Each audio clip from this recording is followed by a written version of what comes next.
Baccarat asked me to spend 3 days with them 3.5 years ago. They do this, they seduce their designers. They take you to Paris to show you their headquarters.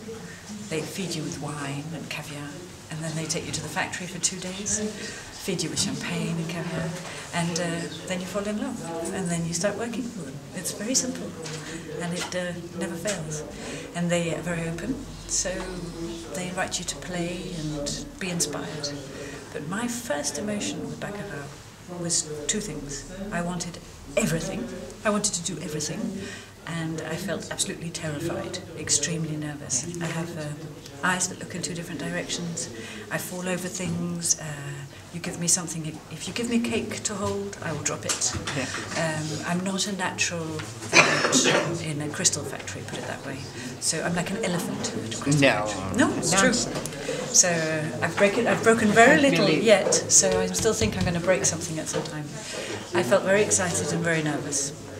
And having played with lots and lots of ideas when I went home, I thought these emotions were stronger than normal when I work with clients. They hit the child inside, and instead of concealing them and being grown up, I decided to allow them to develop.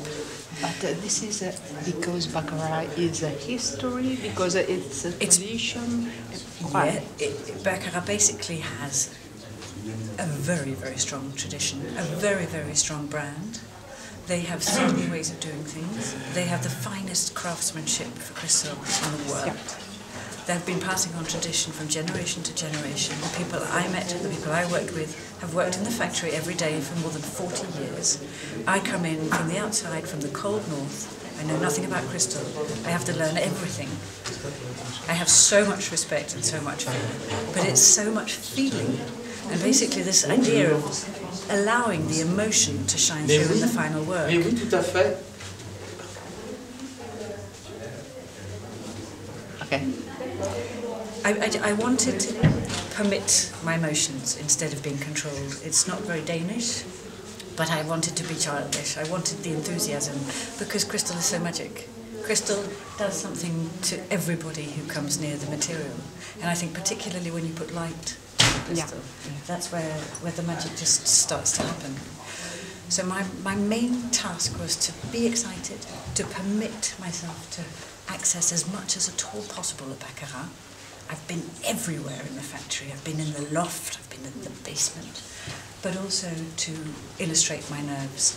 So I had there are 6 different types of wrong crystals in the chandelier. They're based, like the whole chandelier is the basic zenith chandelier. These are the basic prisms that you find in the Baccarat catalogue, but I've crippled them, so they're more like me, they're less perfect. But it also means that they move more, so the light actually creates a vibration. So this chandelier is never still. You have a tiny breeze or a person passing through or a voice or an angel, and it'll move a little bit. It's poetry. Poetry. Well, I hope it's poetry. It may not rhyme, but it's up there in the magic. So I wanted to not be afraid of finding beauty in the mistakes. And it was my way of feeling that I could go to eye level with crystal. Because otherwise it was me down here and the crystal up here. That's basically the story of the nervous chandelier. Yes, but the revolution you made in this chandelier is also with putting your, I don't know... Assembling? Yes, up and down, and then... Well, I've literally built it from the beginning. So the deal was that I'd spend a week in the factory with the experts, the craftsmen, Pascal, who's the master of assembling chandeliers, was with me morning to evening, and in a special area that was covered in black so nobody would disturb us, we built it from beginning. First of all, you just had the bare skeleton on the first day, and everybody, including me, thought this is never going to happen. And then I literally built it from instinct and feeling, day by day.